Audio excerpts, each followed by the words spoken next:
Totoo bang siyam ang buhay ng pusa?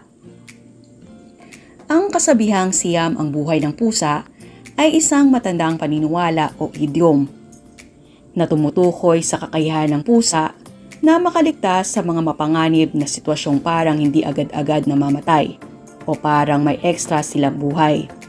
Hindi ito literal na may siyam silang buhay, kundi simboliko ito ng kanilang likas na liksi, likot, at bilis ng reflex na nakatutulong para makaiwas sa kapahamakan. May ilang mga sinaunang paniniwala na iniuugnay sa pinagmulan nito, gaya na lamang ng paniniwala ng mga sinaunang Ehipsyo. Sila ay may mataas na paggalang sa mga pusa at itinuturing silang may mga supernatural na katangian. Ang Diyos ng araw na si Atum-Ra ay naniniwalang kumakatawan sa siyam na Diyos, kaya't ang bilang na siyam ay naging simbolo ng kanilang banal na katangian. Ang paniniwala sa Tsina.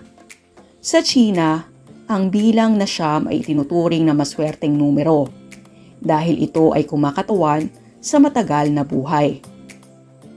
Ang mga pusa ay may espesyal na kahulugan sa kulturang Tsino, kaya't ang kasabihang ito ay maaaring nagmula sa kanilang paniniwala. Ang paniniwala sa Europa. Sa ilang bahagi ng Europa, tulad ng Alemanya at Espanya, ang mga pusa ay sinasabing may 7 buhay. Samantalang sa mga bansang Arabe at Turko, 6 na buhay lamang ang itinuturing na taglay ng pusa. Ang kasabihang Ingles na "A cat has 9 lives" ay matagal ng bahagi ng kanilang kultura. Isang halimbawa nito ay ang kasabihang "For 3 he plays, for 3 he strays, and for the last 3 he stays", na nagpapakita ng iba't ibang yugto ng buhay ng pusa. Ang panghuli ay ang agham at likas na kakayahan ng pusa.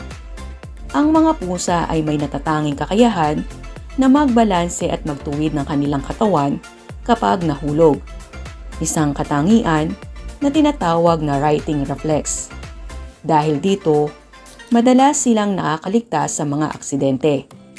Kaya't ang kasabihang ito ay maaaring nagmula sa kanilang likas na katangian.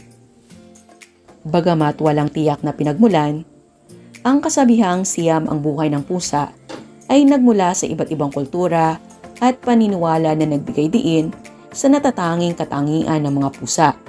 Ang kanilang likas na kakayahan na makaligtas sa mga panganib ay nagbigay inspirasyon sa kasabihang ito.